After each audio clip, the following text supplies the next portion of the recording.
तो वो बंगाल को बदलने का, वो कलकत्ता के सिटी के पुराने वैभव को वापस लाने का जो वो ओज है, आज हम प्राइम मिनिस्टर मोदी लोगों ने देखा है। इस देश में बहुत कम लोग इस बात की चर्चा करते हैं या बात करते हैं, लेकिन इसे देखा है कि जब प्राइम मिनिस्टर मोदी ने नीति आयोग के पहले दौर में जब प्राइम मिनिस्टर मोदी ने ये बनाया था एस्पिरेशन, ज्यादा लोग गरीबी की रेखा से ऊपर आए हैं पिछले 10 साल में। तो ये क्या मजबूरी थी कि पश्चिम बंगाल उस रेस में नहीं आ पाया? ये क्या मजबूरी थी कि विकसित भारत के संकल्प जो है वो पश्चिम बंगाल को में ब्लॉक कर दिया गया? तो आज जब प्राइम मिनिस्टर वहां लोगों से मिलते हैं, संवाद करते हैं, तो ये उम्मीद की भीड़ है। ये आप कह सकते हैं ये एस्पिरेशनल इंडिया के साथ साथ एस्पिरेशनल बंगाल की वो भीड़ है जो प्राइम मिनिस्टर मोदी को इतने शानदार तरीके से वेलकम किया है। और आप कह सकते हैं कि ये जो 93% का वोट हुआ है पश्चिम बंगाल में फर्स्ट फेज में, वो वही एस्पिरेशन लोगों को दिखता है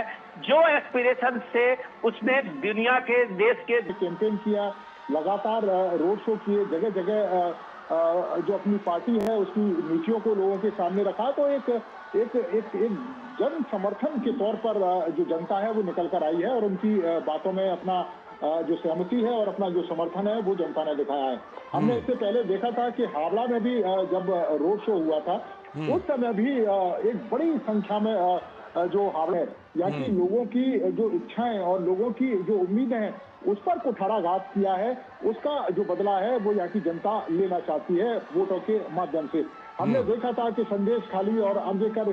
हॉस्पिटल में कितनी गाड़ी कमाई के द्वारा उसको टीएमसी के पाली हुए गुंडों को पहुंचाया जाता है। हम ये भी अदालत ने सख्त टिप्पणी पश्चिम बंगाल सरकार के ऊपर की। भीड़ और उत्साह में आप महिलाओं की जो तादाद है उसको अगर देखेंगे और उसको अगर आप इस चीज को जो नोटिस करेंगे और हाथ हिलाते हुए महिलाओं का जो अभिवादन है उसको आप देखेंगे, तो जैसा हम लोग कह रहे थे कि ये उम्मीद की भीड़ है, तो आप ये देखिए कि इसी शहर में इसी जगह पे का ये जो श्यामगंज का इलाका है जिसके विधायक है, टीएमसी के विधायक है, मंत्री है शशि पांजा, शायद वही शशि पांजा का ही वो इलाका है और वो 4 बार की विधायक है, ममता बनर्जी के कैबिनेट में वो कद्देदार मिनिस्टर है। जब आरजी कार्ड मेडिकल कॉलेज में वो छात्रा के साथ में जो घिनौनी वो उसके साथ में रेप और हत्या हुई थी, तो उनसे जब रिपोर्टर ने सवाल किया था तो उन्होंने कहा